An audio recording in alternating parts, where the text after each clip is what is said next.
Hey everyone, welcome to Midnight Mystic Stories. I noticed a lot of you who are watching and enjoying the content aren't subscribed yet. If you love spine-chilling stories, creepy encounters, and unexplained mysteries, make sure to subscribe and turn on the notification bell. It really helps the channel grow and helps us keep bringing more of the content you love. And be sure to comment below where you are tuning in from. Thank you and enjoy the video. The notification popped up on my phone as I was elbow-deep in dishwater, the green light of Hinge piercing through the soapy bubbles. "You have a new match," it declared.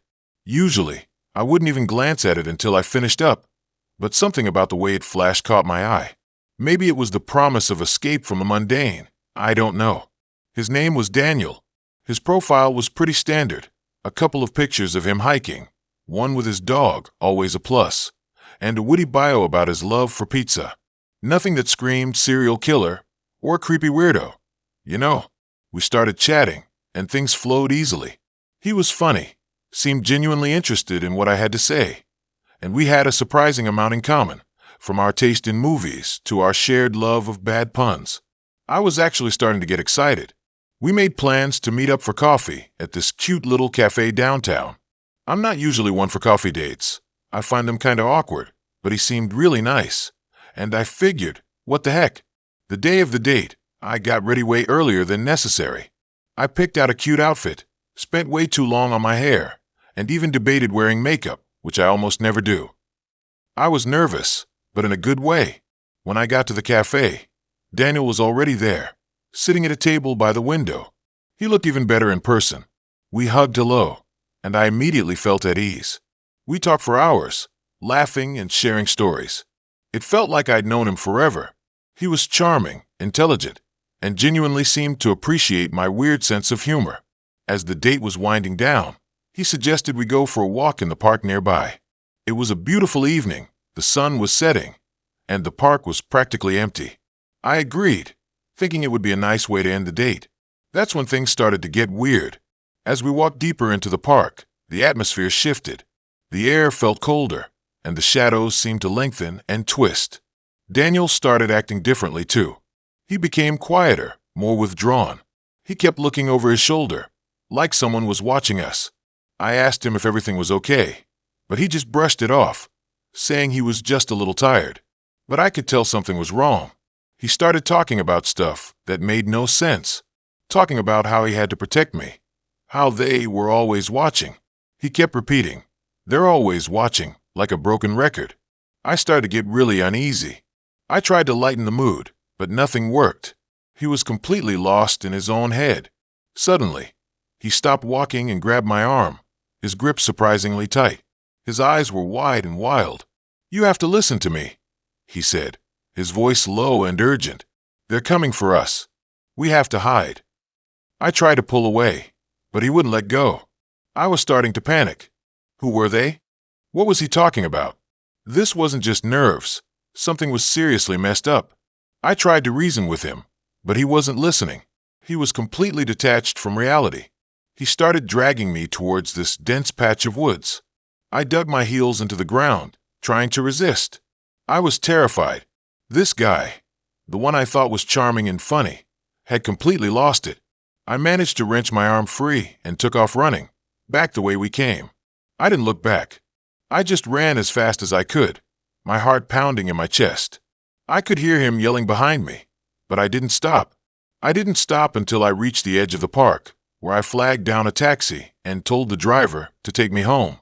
I locked myself in my apartment and didn't leave for days. I blocked Daniel on everything, deleted his number, and tried to erase him from my memory.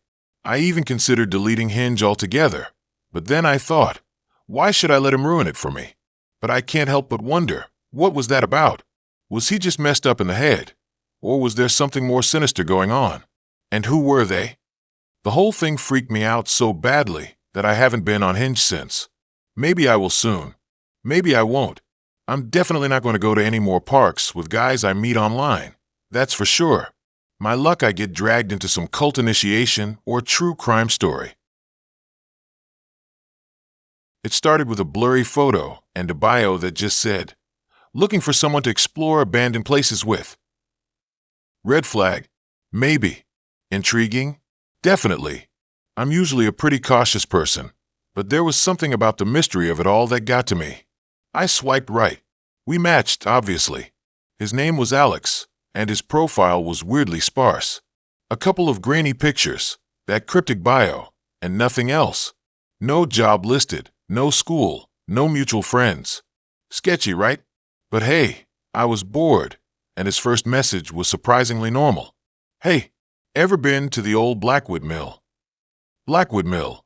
I'd heard stories about that place. It used to be a textile mill back in the day, but it shut down decades ago. Rumors flew around, whispers of accidents and shady dealings. The kind of place teenagers dared each other to visit. The kind of place that gave you the creeps just driving past it. Heard of it? I typed back. Is it actually abandoned? Totally, he replied almost instantly. Been meaning to check it out. You in? I hesitated. I mean, this was insane.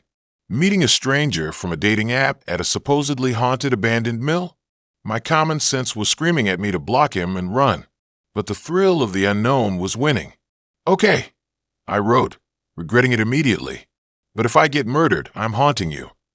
He laughed, a simple haha that somehow didn't reassure me at all. We agreed to meet at the gas station just outside of town the next afternoon. The next day, I almost bailed. My nerves were shot. I imagined every horror movie scenario playing out in my head, but I'd already told him I'd go, and something in me just couldn't back down. Alex was already there when I arrived, leaning against a beat-up Jeep. He was taller than I expected, maybe 6 feet, with dark hair and eyes that seemed to absorb the light.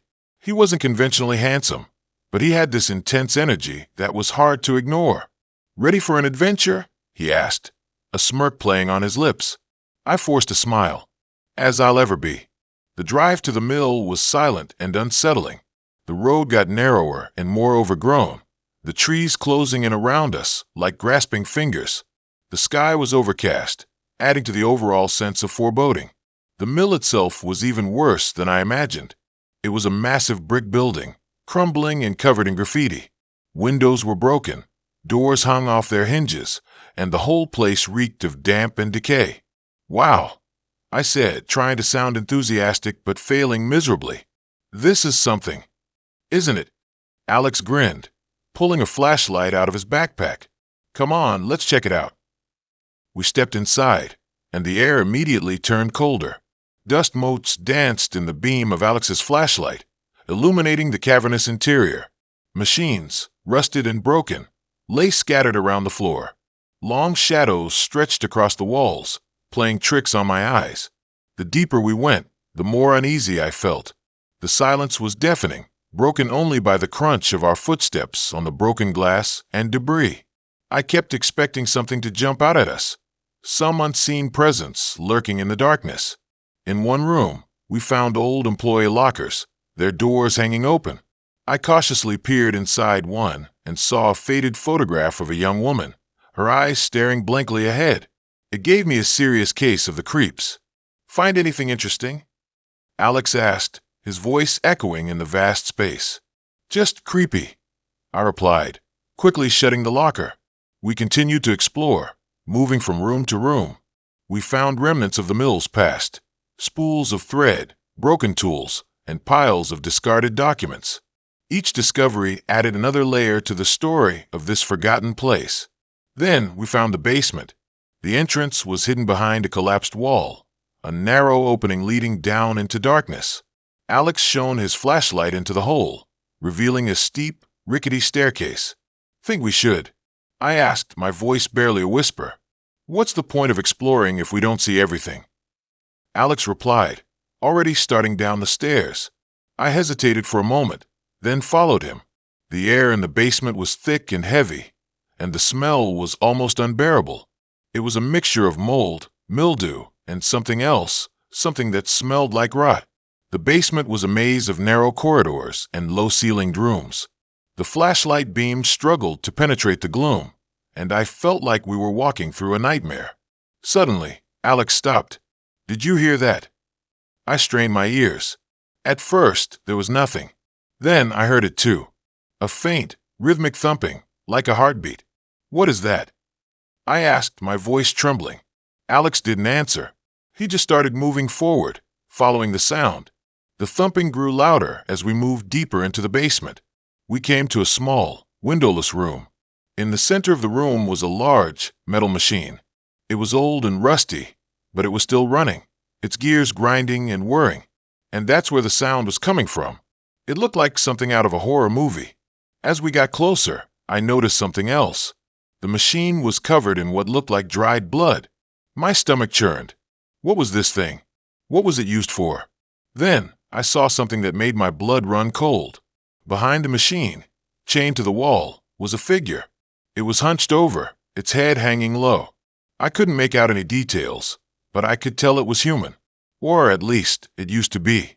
Alex, I whispered, grabbing his arm. We need to get out of here.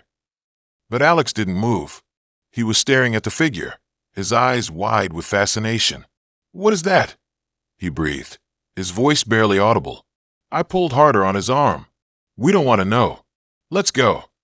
But it was too late. The figure raised its head, revealing a face that was twisted and disfigured. Its eyes were black and empty, and its mouth was open in a silent scream. It started to move, straining against its chains. It was coming towards us. Run! I screamed, and I didn't need to say it again.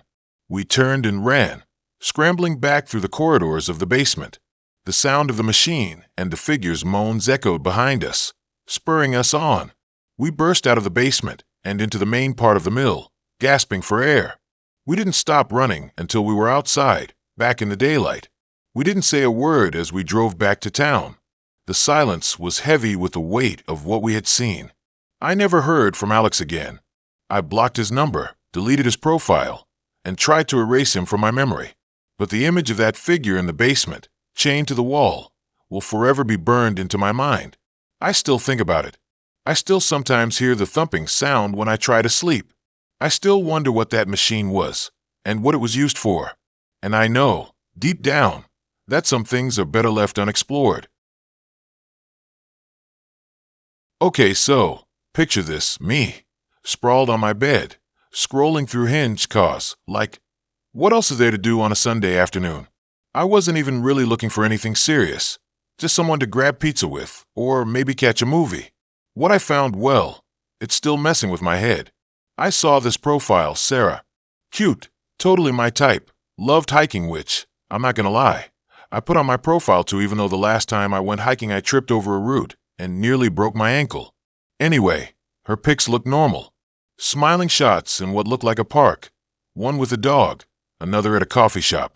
Her bio was short and sweet, looking for someone who doesn't take themselves too seriously. Bonus points if you can name all the members of the Wu-Tang Clan. Sold. We matched, obviously. Our initial conversation was super chill. We talked about music, favorite pizza toppings. She was a pineapple believer, which I almost unmatched her for. But you know, cute girl. After a few days, she suggested we meet up. She lived about an hour outside the city, said she had a killer view from her place, and we could order takeout. I was a little hesitant about the drive, but again, cute girl, plus, she seemed really cool. The day of our date, I was actually excited. I even put on my nice jeans, the ones without the holes. The drive was longer than I expected. Her directions led me down these winding, backcountry roads, the kind where you lose cell service every 5 minutes. I started getting that little knot of anxiety in my stomach, but I brushed it off. She probably just lived in a secluded, bougie area. Finally, I pulled up to her place. It wasn't what I expected. I was thinking modern farmhouse, maybe a cute little cottage. Nope. It was this old, Victorian house, the kind you see in horror movies. The paint was peeling, the porch sagged, and there was this weird, overgrown garden that looked like it hadn't been touched in years. But hey, maybe she was into the whole gothic vibe. I parked and walked up to the front door, which was this massive, dark wood thing with a tarnished brass knocker. Before I could even knock, the door creaked open. Sarah stood there, smiling, but it was different from her pictures. Her eyes seemed wider, almost too wide, and her smile didn't quite reach them. She was wearing this long, flowy dress that looked like it was from another era. "You made it," she said, her voice a little too high-pitched. Come in, come in. I stepped inside, and the smell hit me like a wall. It was this weird mix of dust, potpourri, and something else I couldn't quite place. Something vaguely metallic. The inside of the house was even creepier than the outside. Dimly lit, with heavy, velvet curtains covering the windows, and antique furniture that looked like it belonged in a museum. Wow, this is unique, I said, trying to sound polite. It's been in my family for generations, she said, gesturing around the room. I'm still trying to fix it up. We went into the living room, which had a fireplace that looked like it hadn't been used in decades. She sat on the couch and patted the space next to her. I sat down, feeling increasingly uneasy. So, I said, trying to break the awkward silence, what kind of takeout did you want to get? She just smiled, that same unsettling smile. Oh, I already took care of dinner, she said. I made something special. Before I could ask what special meant, she disappeared into the kitchen. I took the opportunity to look around the room. There were portraits on the walls, old, faded pictures of people who all seemed to have the same wide eyes as Sarah. And then I saw it. On a small table in the corner, there was a photo album. I picked it up, my heart starting to race. The first few pages were normal, pictures of Sarah as a kid, with her family. But then the pictures started to get weird. There were pictures of Sarah with different men, all of them with the same blank expression on their faces. And in each picture, Sarah looked slightly older, but the men never seemed to age. It was like they were frozen in time. Then I noticed something else, something truly terrifying. In the later pictures, the men's eyes, they were vacant, hollowed out, like something had been taken from them. I slammed the album shut. That's when I heard Sarah behind me. "Do you like my family album?" she asked, her voice now low, almost guttural whisper. I turned around, and she was holding a knife. Not a kitchen knife, but a long, ceremonial-looking blade. "I think it's time for you to become part of the family," she said, her eyes gleaming with something that wasn't human. I didn't wait to find out what she meant. I ran. I ran out of the house, back to my car, fumbling with the keys, adrenaline coursing through my veins. I started the engine and sped away, not stopping until I was back on the main highway, miles away from that house. I deleted her number, unmatched her on Hinge, and haven't looked back since. I still get chills thinking about that house, those pictures, and that smile. And to this day, I refuse to go hiking or eat pineapple on pizza. Some things are just too much. The whole thing made me reevaluate my dating choices. Next. My thumb hovered over the X on his profile, the one that would banish Caleb into the digital ether of forgotten Hinge matches. Something felt off, a weird hum beneath the surface of his perfectly curated photos. Outdoorsy shots in the Pacific Northwest, craft brewery hangs with grinning buddies, a volunteer day at an animal shelter. He checked all the boxes, looked great, and his prompts were witty and self-deprecating. But there it was, that nagging feeling, like a fly buzzing just out of sight. I should have trusted my gut. I really should have. I ended up swiping right, figuring I was just being paranoid. What's the worst that could happen, right? We matched instantly, and his first message was charming, funny, and surprisingly thoughtful. He'd actually read my profile. He asked about my favorite author, not just some generic. Hey. We texted for a week, a constant stream of easy banter that flowed as naturally as a familiar song. He was a software engineer, apparently working remotely, which explained why he wanted to meet up during a weekday afternoon. I work from home too, so this wasn't weird to me.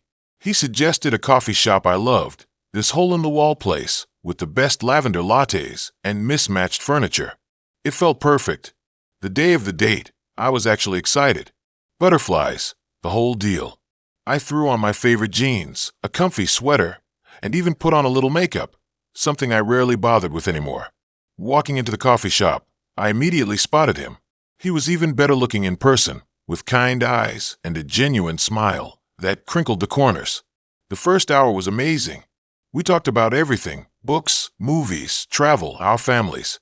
He was smart, funny, and genuinely interested in what I had to say. There wasn't an awkward silence, no forced conversation. He seemed perfect. Too perfect. That's when things started to get weird. I mentioned a trip I'd taken to New Orleans last year.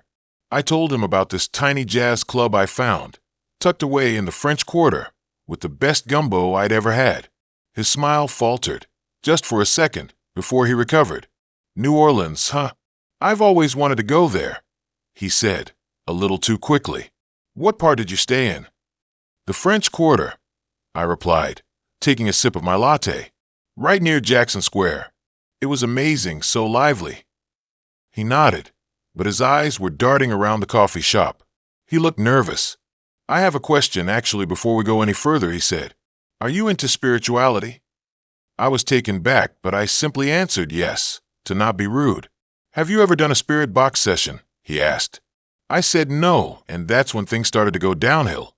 He then pulled out this device. It looked like a radio from the 70s. He said to just trust him. It was getting weirder and weirder. I asked him what it was, and he said it's for spirits. I immediately told him I was leaving. As I was walking away, he yelled, "The spirits said your name." It was so creepy I ran out of the coffee shop. I then blocked him on everything. I never went back to that coffee shop, and I never did online dating again. My friend told me to Google his name, and I did. I found out that he was arrested previously for doing weird seances in coffee shops and scaring women. What I don't get is how he was allowed on the app, and he should have been banned. I learned my lesson for sure. So, I'm not usually one to believe in the whole dating app curse thing, but something seriously messed up happened after I matched with this girl on Hinge. Like, seriously messed up. It started so normal, you know? Summer was ending, I was bored, and swiping felt like less effort than actually going out. Her name was Chloe. Cute profile, like the same dumb movies I did, and her prompts weren't the usual tacos and travel garbage. We talked for a week or so, just casual stuff. She seemed a little intense, maybe? Like, really eager to meet up. I brushed it off. Figured she was just excited. I was excited too. We agreed to go for a hike at this trail out by Lake Serenity, somewhere not too far. The hike itself was fine. Chloe was kinda quiet, but she was cute in person and the scenery was awesome. We got to this point overlooking the lake and sat on a big, flat rock. We were chatting and I felt a buzz in my pocket. I took out my phone, a message from my friend Jake. "Dude, you seeing anyone?" I chuckled. "Yeah, on a date, why?" He replied instantly. "Dude, get out of there." I was doing a research project, and this place is known for disappearances. Like, people vanish without a trace.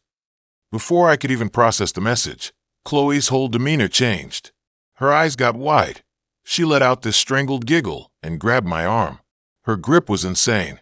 She looked like a completely different person. "They always try to leave," she whispered, her voice raspy and low, nothing like the girl I'd been texting. Panic slammed into me.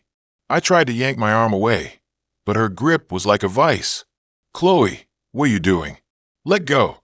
She just kept giggling, pulling me closer to the edge of the rock. The lake looked a long way down. I started to struggle, kicking at her, trying to break free.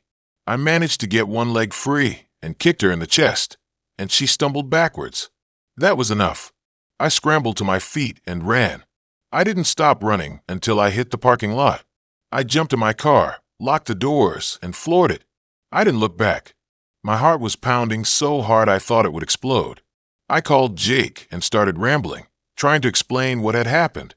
He was freaked out too, especially when I described how Chloe had changed. He told me about the local legends surrounding Lake Serenity. Apparently, there were stories of a cult that used to perform rituals there, sacrificing people to some ancient lake spirit. People said the lake was cursed, that it lured people in and never let them leave. I reported the whole thing to the police, but they didn't take me seriously. No evidence, no witnesses, just a misunderstanding on a hike. They even checked Chloe's address, but no one lived there. It was an empty lot. I showed them her Hinge profile, but it had been taken down. I spent the next few weeks trying to convince myself that I'd imagined the whole thing. Maybe I'd had a panic attack. Maybe I'd misread the situation.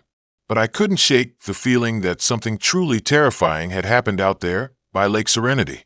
I deleted Hinge. I haven't been on any dating app since. I'm terrified of matching with the wrong person again. I still get nightmares about Chloe, about her wide eyes and that chilling giggle. And every time I see a lake, I get this overwhelming urge to run. I don't think I'll ever go near Lake Serenity ever again. It started with a pizza topping. Pineapple specifically. I know, controversial. But that's what caught my eye on her Hinge profile. Pineapple belongs on pizza, fight me. Bold. I swiped right. I was so incredibly, unbelievably wrong. Her name was Sarah, and honestly, in her pictures, she looked pretty normal. Cute even. Brown hair, kind eyes, liked hiking, the usual. We matched, we chatted, and the conversation flowed easily. We bonded over our mutual love for bad reality TV and our hatred for early morning meetings. After a week, I suggested we meet up. She suggested a walk in the local woods, which was close to my place, saying she knew a cool trail that not many people used. Seemed harmless enough. The day of the walk was overcast, a little drizzly, but nothing too bad. I met her at the trailhead, and she looked even better in person. She was wearing a worn leather jacket and had this easy smile that made me instantly relax. We started down the trail, chatting about work and whatever. She led the way, pointing out different plants and trees, seeming incredibly knowledgeable about the area. It was actually a pretty good date. But then we got deeper into the woods, and things started to get weird. The trail narrowed, the trees grew thicker, and the light seemed to dim, even though it was only mid-afternoon. Sarah's demeanor changed too. She became quieter, more focused, and her smile disappeared. I tried to make conversation, but she mostly gave one-word answers, her eyes constantly darting around. I started to feel uneasy. The air grew heavy, and I could swear I heard whispers in the wind, even though there wasn't any. "Sarah, are you okay?" I asked, stopping in the middle of the trail. She didn't answer right away. She just stood there, staring into the dense undergrowth. Finally, she turned to me, her eyes wide and almost vacant. "We're almost there," she said, her voice barely a whisper. "Just a little further." "Almost where?" I asked, but she didn't respond. She just started walking again, faster this time. I hesitated for a moment, but then followed. I mean, what else was I going to do? I didn't know the way back. The trail continued to narrow, until it was barely a path at all. We were pushing through thick bushes and stepping over fallen logs.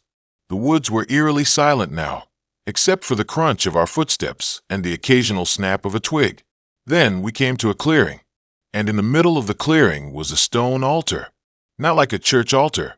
This thing was ancient, covered in moss and strange symbols that I didn't recognize. It looked like something out of a horror movie. I stopped dead in my tracks. "What is this?" I asked, my voice trembling. Sarah turned to me, and this time, her smile was back. But it wasn't the easy, friendly smile I'd seen earlier. This was something else entirely. Cold. Predatory. "A place of reverence," she said, her voice dripping with a strange, unsettling sweetness. "Reverence for what?" I asked, backing away slowly. She didn't answer. Instead, she reached into her pocket and pulled out a small, silver knife. The blade glinted in the dim light. That's when I knew I was in serious trouble. I tried to run, but she was faster than I thought. She grabbed my arm, her grip like iron. I struggled, but she was surprisingly strong. "Don't fight it," she said, her voice a low hiss. "It will all be over soon." I screamed, but no one could hear me. We were too far into the woods. I was completely alone with this thing that had lured me here. She started chanting something in a language I didn't understand. The air grew colder, and the shadows seemed to deepen around us. I could feel a tingling sensation in my skin, like static electricity. Then I saw it, emerging from the trees, from the very ground itself. A dark, shapeless mass that seemed to suck the light out of the air. It pulsed with an unholy energy, and I knew, with a certainty that chilled me to the bone, that it was evil. Sarah released my arm and bowed before the altar, still chanting. The dark mass floated closer, drawn to the sound of her voice. It reached out with tendrils of shadow, and I felt a wave of nausea wash over me. I don't know what possessed me, but I knew I had to do something. Anything. I saw a large, jagged rock on the ground next to me. I grabbed it and, with all the strength I could muster, I threw it at the dark mass. It hit with a sickening thud. The chanting stopped. Sarah screamed, and the dark mass recoiled. It seemed to writhe in pain, its form flickering and unstable. Taking advantage of the distraction, I turned and ran. I ran as fast as I could, pushing through the undergrowth, ignoring the branches that tore at my skin. I didn't look back. I just kept running until I burst out of the woods and onto the road. I didn't stop running until I was back at my apartment. I locked the door, closed the blinds, and huddled in the corner, shaking uncontrollably. I didn't sleep that night. Every creak of the building, every rustle of leaves outside my window, sent a jolt of fear through me. I knew that whatever I had seen in those woods was still out there. The next day, I went to the police. I told them everything, but they didn't believe me. They said I was probably just stressed and imagining things. They suggested I see a therapist. I didn't bother arguing. I knew what I had seen, and I knew that Sarah was still out there, waiting to lure her next victim. I deleted my Hinge account that day. I haven't been on a dating app since. I also moved far away from those woods. I still get nightmares about that altar, about the chanting, about the dark mass that almost consumed me. Sometimes, when I'm alone at night, I hear whispers in the wind, and I wonder if Sarah is still out there, looking for me. I really should have just said no to the pineapple. Okay, buckle up. Here we go. It started with a blurry picture, honestly. Not even a good one. Dude was standing way back, squinting into the sun. Looked like he was trying to herd cats or something. I almost swiped left, but something about the bio. He liked old horror movies and knew all the words to Bohemian Rhapsody. Made me pause. I'd been on Hinge for like a week. Figured I'd give it a shot after my last relationship imploded. You know, the usual. He said he wanted kids, then decided he wanted to find himself, backpacking through Southeast Asia instead. So, yeah, I was ready to be done with finding myself. I just wanted someone to watch Netflix with who wouldn't steal my hoodies. Anyway, this guy was called Ethan. Messaged me first with some dumb joke about Freddy Krueger ordering pizza. I laughed. He laughed back, and we talked for like 2 hours that night. Seemed pretty normal, maybe even refreshing. He was a teacher, which I always find attractive, and lived about half an hour away in a town I'd never even heard of. We made plans to meet the following Saturday at this little coffee shop in my neighborhood. I was actually excited, which was weird. I usually get major pre-date anxiety, but this felt different. Easy. Saturday rolled around, and I actually spent way too long getting ready. You know, the whole, I'm not trying too hard. Look, that takes an hour and a half to achieve. I got to the coffee shop a few minutes early, snagged a table, and waited, and waited. He was like 20 minutes late. I was starting to get that familiar. Here we go again, feeling in my stomach. Then, finally, he showed up. He looked different. Not drastically, but somehow off. His hair was messier than in the picture. His clothes were a little rumpled, and he had this weird, kind of glazed-over look in his eyes.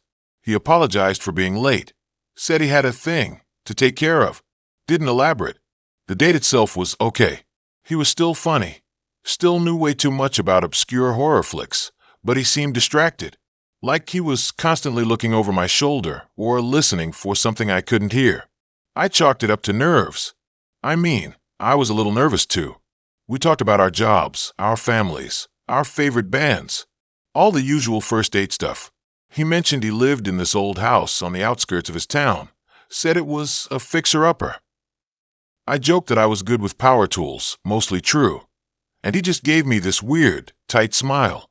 At the end of the date, he walked me back to my apartment. He didn't try to kiss me, which I appreciated. He just said he had a really nice time and that he'd text me. He did text me. The next day, and the day after that, we texted constantly for a week. He was always asking me about my day, telling me about his, sending me links to funny memes. It was cute. Too cute, maybe. I don't know. We went on a second date that following weekend. This time, he was on time, but he seemed even more unsettled. He kept fidgeting with his hands and avoided eye contact. I asked him if everything was okay, and he just said he was stressed about work. This time, He insisted on taking me back to his place. He said he wanted to show me his vinyl collection. I hesitated.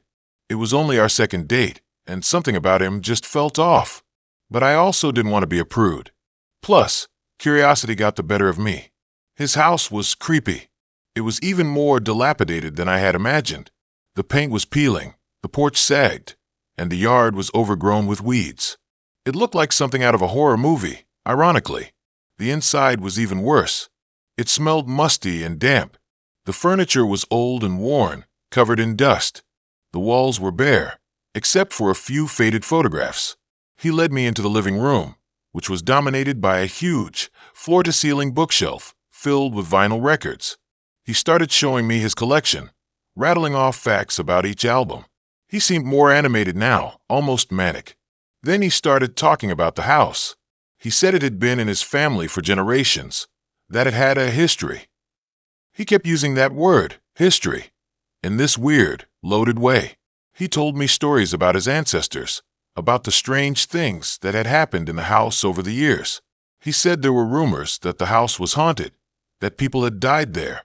I started to get really uncomfortable. I told him I had to go, that I had an early meeting the next morning. He seemed disappointed, but he didn't argue. As he walked me to the door, I noticed something strange. In the hallway, there was a small, antique mirror hanging on the wall. As I passed it, I glanced at my reflection. But behind me, in the mirror, I saw something else. I saw a figure standing in the shadows of the living room. It was tall and gaunt, with long, stringy hair and hollow eyes. It was staring directly at me. I whipped around, but there was nothing there. Just the empty living room. I told myself it was just my imagination, that I was just being paranoid. But I couldn't shake the feeling that I had seen something real. I practically ran out of the house. He texted me later that night, asking if I had made it home okay. I didn't respond. The next day, I did some digging. I looked up his house online. It turned out it had been the site of several unsolved disappearances over the years. People who had visited the house had simply vanished, never to be seen again. I found an old newspaper article about his family. It said that his great-grandfather had been accused of being a serial killer, that he had lured women to his house and murdered them. I felt sick to my stomach. I blocked Ethan's number. I deleted my Hinge profile. I haven't been on a dating app since. I still have nightmares about that house, about the figure in the mirror. I still wonder what would have happened if I had stayed longer. I think I dodged a bullet. Okay, so, I don't usually do the whole dating app thing, but my best friend, Sarah, convinced me. She said it was the only way to meet guys these days, and honestly, I was bored. That's how I ended up matching with Liam. His profile was pretty standard. Hiking pics, a dog pic, a fluent in sarcasm bio. Seemed harmless enough. We chatted for like 2 weeks. Normal stuff.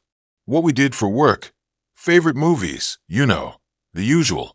He suggested we go on a weekend trip to his family's cabin in the mountains. At first, I was kind of hesitant. Going away with someone I barely knew. Sketchy. But Sarah kept saying, live a little. What's the worst that could happen? Famous last words, right? The cabin was way more remote than I expected. Like, no cell service, dirt roads, the whole deal. Liam said that's what he loved about it, being disconnected. I guess that should have been my first red flag. The first day was fine. We hiked, played some board games, made dinner. The cabin was old school, all wood paneling and a fireplace. It was actually kind of cozy. But then, things started getting weird. It started small. Like, I'd hear noises at night.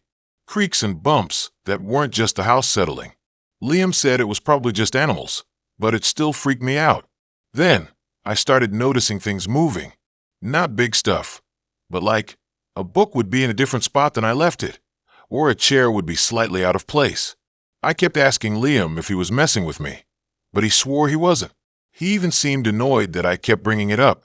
On the second night, I woke up to this feeling like someone was watching me. I opened my eyes, and I swear I saw a figure standing in the doorway. It was dark, so I couldn't make out any details, but it was definitely there. I screamed, and Liam woke up. Of course, when he turned on the light, there was nothing there. He told me I was probably just having a nightmare, but I knew what I saw. After that, I couldn't sleep. Every noise, every shadow made me jump. I was on edge all the time. I told Liam I wanted to leave, but he kept saying we should stay. He said I was being paranoid and that I was ruining the trip. The next day, things escalated. I was making lunch when I heard this loud crash from upstairs. I ran up there, and one of the windows was broken. Glass was everywhere. Liam said it was probably just a branch that fell, but there were no trees close enough to the window. I was officially done. I told Liam I was leaving, whether he came with me or not. He tried to convince me to stay, saying I was overreacting, but I wouldn't listen. I packed my bag and started walking towards the road. It was a long walk, and I was totally freaked out the whole time. Every rustle of leaves, every snap of a twig, made me think something was following me. Finally, I made it to a main road and managed to flag down a passing car. The driver took me to the nearest town, and I booked a bus ticket home. I didn't even tell Liam I was leaving. I just wanted to get as far away from that cabin as possible. I never spoke to Liam again. I blocked him on everything. To this day, I still get creeped out thinking about that weekend. I don't know what was going on in that cabin, but I'm never going back. And I'm definitely taking a break from dating apps. Maybe I'll just stick to meeting guys the old-fashioned way, if there even is an old-fashioned way anymore. It really makes you wonder, you know. So, I'm not usually one to believe in the paranormal or anything. I'm a pretty logical dude, you know? But this thing that happened after matching with Sarah on Hinge, it's got me questioning everything. It started out normal, you know? We both swiped right. Witty banter about our mutual love for bad reality TV. And then we decided to meet up. She suggested this little cafe downtown, the Daily Grind. I'd never been, but it looked cute in the pictures online. All exposed brick and vintage coffee posters. I got there a few minutes early, snagged a table by the window, and started scrolling through Instagram, trying to look casual. When Sarah walked in, she was even prettier than her photos. Like, seriously stunning. She had this long, wavy brown hair and these bright green eyes that just kind of sparkled. We chatted for like 2 hours straight. It was one of those dates where you just instantly click. We talked about everything, our families, our jobs, our dreams for the future. It was honestly the best first date I'd had in ages. At the end of the night, we walked back to my car, and she gave me this amazing hug. I could feel my heart pounding. I knew I wanted to see her again. We texted a little bit that night, making plans for a second date the following weekend. I was on cloud 9. Then, things started to get weird. Really weird. A couple of days later, I was at home, just chilling, when I got a text from Sarah. It was just a single word. Help. I was instantly freaked out. I tried calling her, but it went straight to voicemail. I texted her back, asking what was wrong, but no response. I spent the next few hours obsessively checking my phone, convinced something terrible had happened. Finally, around midnight, I got another text from her. This time it was a picture. It was a selfie of her, but her face was all distorted and blurry. Her eyes were wide with terror, and her mouth was stretched into this silent scream. The background was completely dark, and I couldn't make out anything. Below the picture, there was another text. He's watching. I was terrified. I didn't know what to do. I tried calling the police, but they said there was nothing they could do without more information. I tried calling her parents, but I couldn't find their number. All I had was her profile on Hinge. Desperate, I started digging. I scrolled through all her pictures, looking for anything that might give me a clue. And that's when I saw it. In one of her photos, she was standing in front of a house. It was a big, old Victorian-style house with a wraparound porch and overgrown landscaping. Something about it felt off, unsettling. I zoomed in on the picture, trying to get a better look. And that's when I noticed something in one of the windows. It was a face. A pale, gaunt face with dark, hollow eyes. It was barely visible, but it was there, watching. I immediately recognized the house. It was the old Blackwood mansion, a place with a dark history. Everyone in town knew the stories. They said it was haunted, that a family had been murdered there years ago, and their ghosts still roamed the halls. It was abandoned and run down. I knew I had to go there, I had to find Sarah. I drove to the Blackwood mansion. The whole place felt wrong. It reeked of decay and sadness. The air was thick and heavy, and there wasn't a single sound, not even the chirping of crickets. I parked my car on the side of the road and walked up the long, overgrown driveway. The front door was unlocked, hanging open with a rusty hinge. I took a deep breath and stepped inside. The interior was even worse than I imagined. Dust and cobwebs were everywhere. The air was thick with the smell of mold and rot. The furniture was covered in sheets, and the wallpaper was peeling off the walls. I called out Sarah's name, but only my echo answered. I started searching the house, room by room. Each room was more terrifying than the last. I found a child's room with a rocking horse and a pile of old toys. I found a master bedroom with a four-poster bed and a shattered mirror. And in the basement, I found a dungeon. Chains hung from the walls, and there were bloodstains on the floor. I was about to give up hope when I heard a noise. It was a faint whimper coming from upstairs. I followed the sound to a small room on the third floor. The door was locked, but I kicked it open. Inside, I found Sarah. She was tied to a chair, her eyes wide with terror. Her mouth was gagged with a rag, and her face was covered in bruises. Standing behind her was a man. He was tall and thin, with long, greasy hair and a vacant expression. He was holding a knife. I charged at him, tackling him to the ground. We wrestled for what felt like forever. He was surprisingly strong, but eventually, I managed to get the knife away from him. I punched him in the face, knocking him unconscious. I untied Sarah and removed the gag from her mouth. She was sobbing uncontrollably. I held her close, trying to comfort her. I asked her what had happened, but she couldn't speak. She was too traumatized. I got Sarah out of the house and called the police. They arrived a few minutes later and took the man into custody. I never saw him again. Sarah and I dated for a while after that. She had to go to therapy.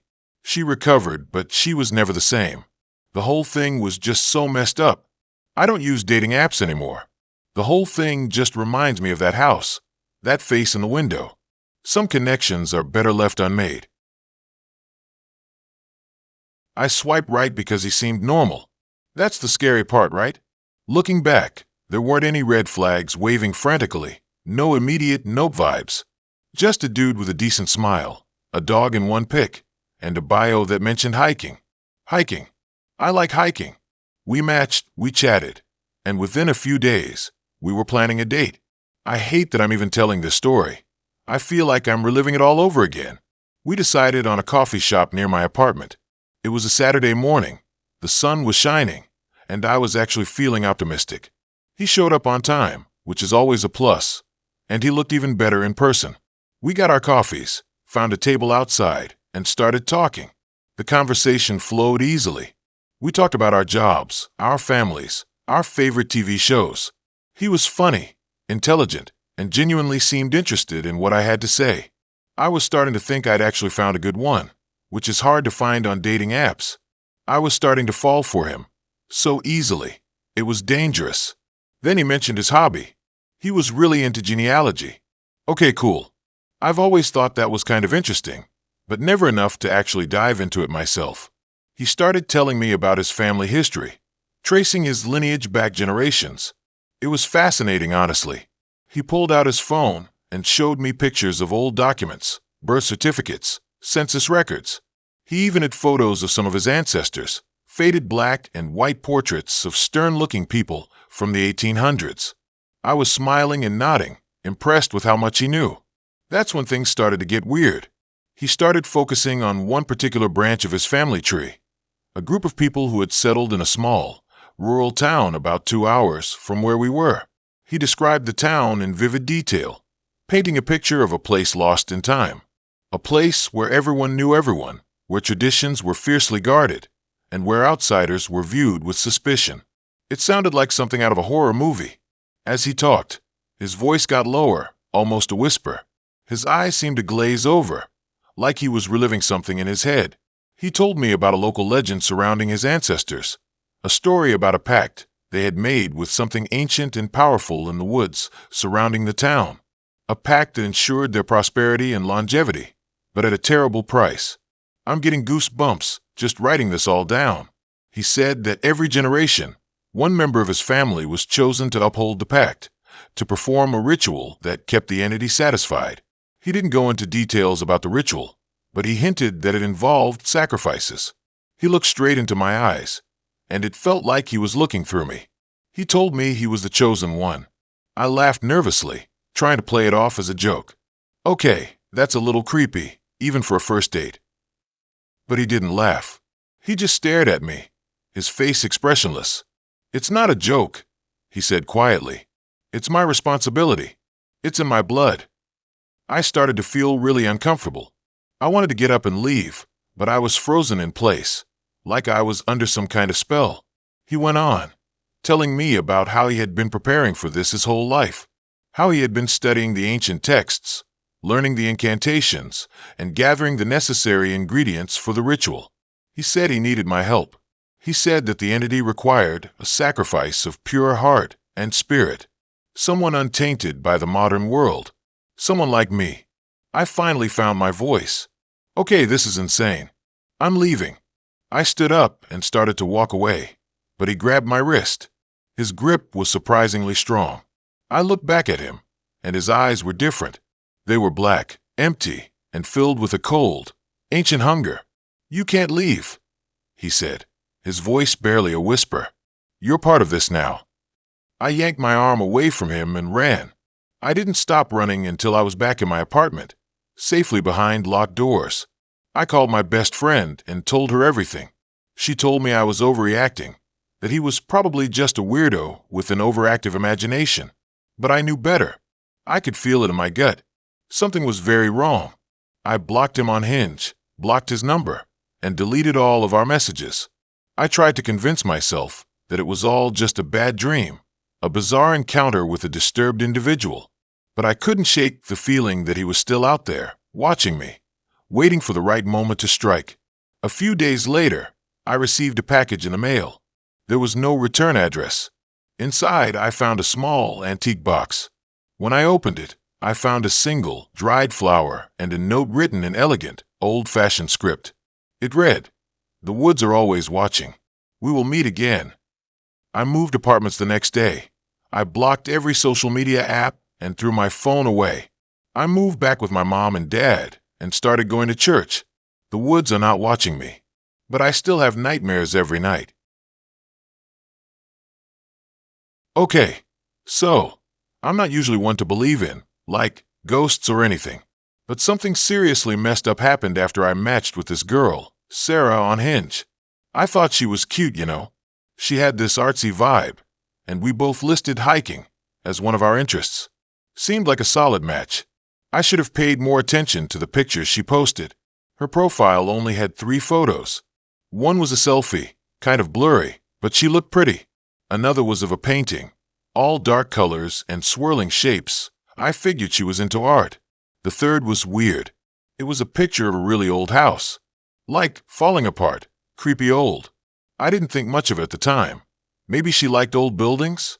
We hit it off on the app, texted for a few days, and decided to meet up for a hike. She suggested this trail up in the mountains, said it was her favorite hidden gem.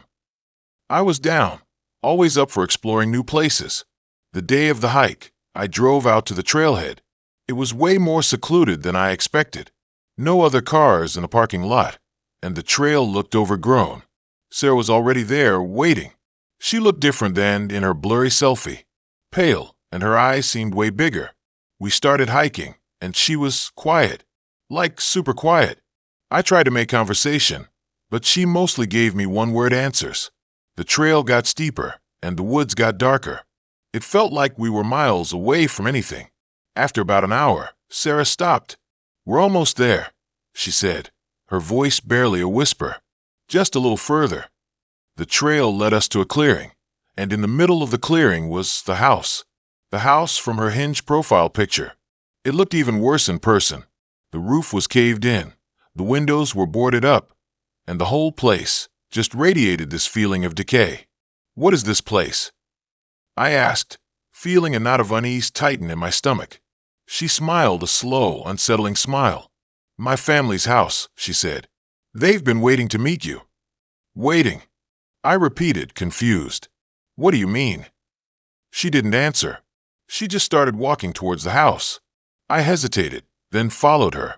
I don't know why, but I felt like I had no choice. The front door was hanging open, creaking in the wind. The inside of the house was even worse than the outside. Dust and cobwebs everywhere. The air was thick with the smell of mildew and something else, something rotten. Sarah led me through the house, deeper and deeper into the darkness. I could hear noises coming from somewhere ahead. Whispers, scuffling sounds. I wanted to turn around and run, but my legs felt like lead. We reached a room at the back of the house. It was dimly lit by a single flickering candle. In the center of the room, sitting around a table, were people. Or at least, they used to be people. They were gaunt and pale, their eyes hollow. They looked like they hadn't eaten in years. They stared at me with a hungry intensity that made my blood run cold. Sarah smiled again. "Family," she said. "This is my date." Then they all stood up. They started moving towards me. Slowly, silently. I don't know what happened next. I just remember screaming and running. I ran out of the house, out of the clearing, back down the trail as fast as I could. I didn't stop running until I reached my car. I drove home, locked all the doors and windows, and didn't sleep a wink. The next day, I went back to the trailhead with a friend. The house was gone. Just an empty clearing. I deleted Hinge after that. I still have nightmares about that house, about Sarah, about her family. I don't think I'll ever go hiking alone again. To this day, I still have the feeling I'm being watched, like they are still waiting for me. Okay, so, you know how you sometimes get this weird feeling in the pit of your stomach? Like something is seriously off, but you can't quite put your finger on it? Yeah, that's how my whole thing with Liam started. It's probably going to be hard to believe, but I met him on Hinge. I know. Dating apps can be a total train wreck. But I was bored one summer after graduating from high school, and my friend insisted it was the only way to meet people outside of my usual friend group. So I caved and downloaded it. My profile was pretty basic. A couple of pictures of me smiling awkwardly at different events, a short bio about how I loved hiking and binge-watching documentaries, and the usual prompts like, "My simple pleasures," and "I'm looking for." I wasn't expecting much, honestly. Just maybe a few decent conversations and some new people to follow on Instagram. Then Liam messaged me. His profile was, way more artsy than mine. He had all these moody black and white pictures of him staring off into the distance, and his bio was some cryptic quote about finding beauty in the mundane. It was all a bit much, but something about it was also intriguing. I was drawn to the whole mysterious vibe. I'll admit that his profile was unique, so I went for it. We started chatting, and he was surprisingly witty. He made me laugh, and he seemed genuinely interested in what I had to say. He didn't hit on me right away or send any weird messages. It actually felt like a normal conversation, which was refreshing. After a week or so of talking online, we decided to meet up for coffee. The cafe was in this quirky part of town with vintage stores and hole-in-the-wall restaurants. I arrived a few minutes early and snagged a table near the window, trying to act cool while secretly being super nervous. When Liam walked in, I was immediately relieved. He looked even better in person than in his pictures. He had this intense gaze and a kind smile that seemed to crinkle at the corners of his eyes. He had a vintage style. The coffee date went well. We talked for hours about everything and nothing. He told me about his dream of becoming a filmmaker, and I found it very interesting. I told him about my plans to travel before starting college. We laughed, we debated, and we even discovered that we both had a weird obsession with true crime podcasts. By the end of the date, I was totally smitten. Over the next few weeks, Liam and I became inseparable. We went on hikes, explored abandoned buildings, which, in hindsight, was kind of sketchy, and had late-night talks under the stars. He always knew how to make me laugh, and he made me feel like I was the only person in the world. He was charming, intelligent, and incredibly attentive. I felt like I had finally found someone who truly understood me. That's where things started to go wrong, slowly. It started with the little things. He would get jealous if I talked about other guys, even if it was just a casual mention of a friend from school. He would constantly text me to see what I was doing and who I was with. At first, I thought it was sweet that he cared so much, but it quickly became suffocating. Then there were the weird comments. He would say things like, "You're so beautiful. I can't believe you're with me." Or, "I'm so lucky to have you. Don't ever leave me." They seemed innocent enough at the time, but they had this unsettling undercurrent of desperation. He had these random bursts of anger, like he would get annoyed at the slightest things. One time, we were at a restaurant, and the waiter accidentally spilled water on his shirt. Liam completely lost it, yelling at the poor guy and making a huge scene. I was so embarrassed that I wanted to crawl under the table. He apologized later, saying that he was just stressed out, but it left me feeling uneasy. I tried to get him to see a therapist, but he refused. The biggest red flag was his obsession with my location. He would always ask me where I was going, who I was going with, and when I would be back. He even started showing up unannounced at places where I told him I would be. One time, I was hanging out with my friends at the park, and he just showed up out of nowhere, acting like it was no big deal. I was freaked out. He kept saying he just wanted to surprise me. Things came to a head one night when I was at a party with my friends. Liam had said he was busy, so I went without him. Around midnight, he called me, sounding drunk. He asked me where I was, and I told him. Then he started yelling at me, accusing me of lying and cheating on him. I tried to explain that I was just hanging out with my friends, but he wouldn't listen. He showed up at the party 20 minutes later, stumbling and slurring his words. He grabbed my arm and started dragging me outside, demanding that I come home with him. I tried to pull away, but he wouldn't let go. My friends intervened, and they managed to get him to leave. I was shaken up, embarrassed, and completely done. I went back to the party. The next day, I broke up with him over the phone. He didn't take it well. He started crying and begging me to reconsider. He promised he would change, that he would be a better boyfriend. I stood firm. I told him it was over. Then the calls and texts escalated.